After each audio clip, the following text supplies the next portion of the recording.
that when Bhartrihari talks about vak or speech or about shabda, when he famously says there is no such cognitive state that is not impregnated by shabda or word, he does not mean by word or speech any word of a particular language such as Sanskrit or Kashmiri or Greek or Urdu.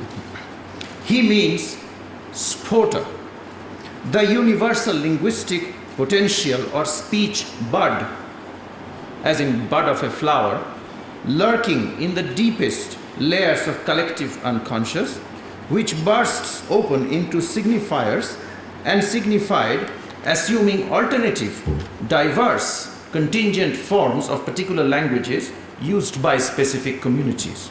Now that is a very special view, you need not accept that. Though this notion of language potentiality and latent universal speech buds waiting to blossom at the levels of phonemes, morphemes, sentences and propositions is highly contested even in classical Indian philosophies of language, the deeper idea shared by Chandogya Upanishad, Bhartrihari, Mimamsa and Abhinavagupta seems to be this.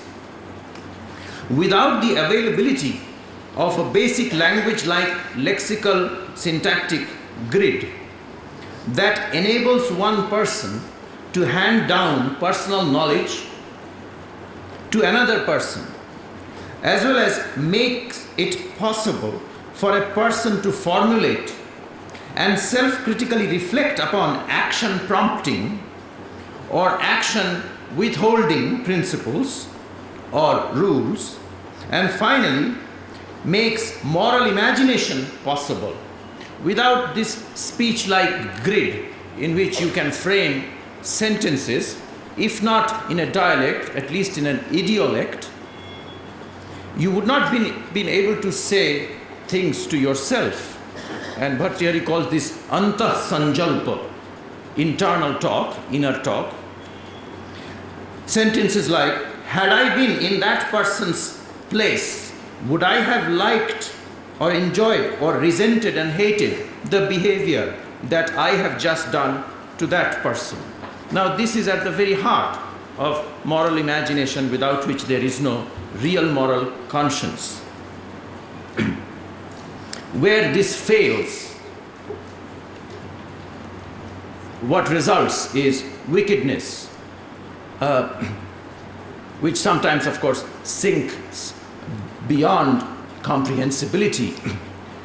But it is expected out of a human being who is a language user that while slitting open in the heat of the moment, in the name of some religious ideal, the belly of a pregnant mother committing a riot or something, one would at least naturally, spontaneously think about how would it have been if it was one's own wife or one's own mother. When people don't do that and other people condone not doing that, then basically these should be called speechless brutes because of lack of the basic imagination. And to use an idiom made respectable by Hans Georg Gadamer in the last century, without some tradition or other, no morality or practical reason or social knowledge would be possible. So the argument, that more sophisticated version of the argument, not the crude version which talks about Sanskrit language being required for any ethics, but the version that without language there is no tradition, and without tradition there is no morality. Therefore, without language there is no morality. That's the version I have just proposed. I have just used the phrase practical reason. And in the very first sentence of this lecture today, I have claimed and underscored that the Chandogya Upanishad gives a reason why we must worship speech.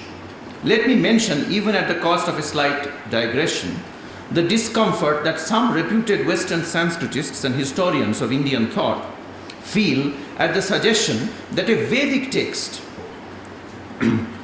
would be giving reasons at all, or that an agamic concept of tradition tradition transmitted knowledge of right and wrong action has anything to do with the Enlightenment notion of practical reason.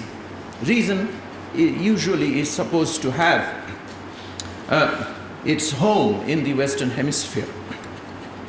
The man I'm thinking about is a friend of some of ours, and I'm sure others have read his work. He's a product of Switzerland and Germany and Pune. His name is Johannes Bronkhorst.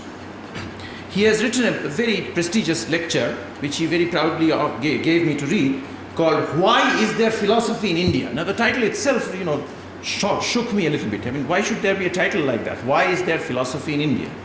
And basically what he argues is that it is very strange that while there is no philosophy elsewhere in Asia, which is of course, that's what he thinks. And the Chinese philosophers are very angry with him because of that. There is no philosophy in China and there is no philosophy in Japan. How come there is philosophy in India? That's how he starts. And he says there are only two civilizations which have come up with philosophy in the ancient times, the Greek and the Indian. And how is it? He doesn't ask, why is there philosophy in Greece? But he asks, why is there philosophy in India? And then he answers, going back to a very old tradition of Indologists, which you would have expected would have died out now. He says, well, by philosophy I mean the kind that Plato and Socrates did, by giving reasons for your views and rejecting even traditional views and having a real dialogue and giving proper arguments and being self-conscious about the structure of the arguments, and especially giving arguments where you know that the premise is false, the conclusion is false, but it follows from the premise. Deductive validity, entailment. And he says all of this is totally absent in the Vedic Upanishadic period. That's for sure.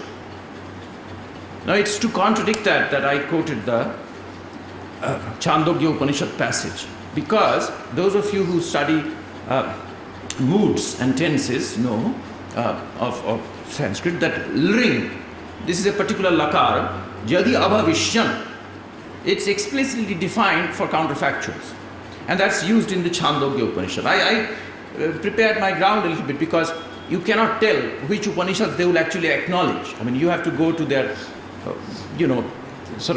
it's like an international authorization stamp to call something of a certain age. If you talk about Keno Upanishad or Isho Upanishad, they might say, well, that's much later. So, but Chandogya, they all admit, is very ancient and pre-Buddhist. Now, in the paper he says, well, suddenly we see in the Abhidharma literature in Buddhism a lot of argumentation and proper discourse. Now, where did it come from? It must have come from somewhere. This is the argument. Then he talks about Milinda Panho, the dialogue between Menander and Nagasena. And Menander is a Greek general. So he said, now we know where it comes from. It comes all from Menander. They interacted with the Buddhists, so Buddhists learned logic from them, and thereby they got philosophy. So we now know why is there philosophy in India. Because some Buddhist monks had a dialogue. Now if you have read Milinda Panho, you would see that this man, poor man, Menander's position is much more pitiable than even of Janaka's yesterday. I mean, Nagasena is really making him, eat mud. He is really being insulted at every point. And it is very unlikely that even that would ever count as an evidence that Nagasena is learning anything from Menander. But after all, there is a contact. So outside that, later on, they might have conversed. So in order to counteract that, I would like to say, which actually doesn't deserve to be counteracted, the subjunctive mode makes counterfactual reasoning possible. We can assume the opposite of what we know to be the case, as we say, for argument's sake. Then we infer from the assumption an absurd, obviously false conclusion, good name given by logicians, reductio ad absurdum. Exposing the falsity of this consequence, we then reduce the original assumption to an absurdity. So the form would be something like, suppose not P, had P not been the case, it would follow from not P that Q, but Q is palpably false, therefore P.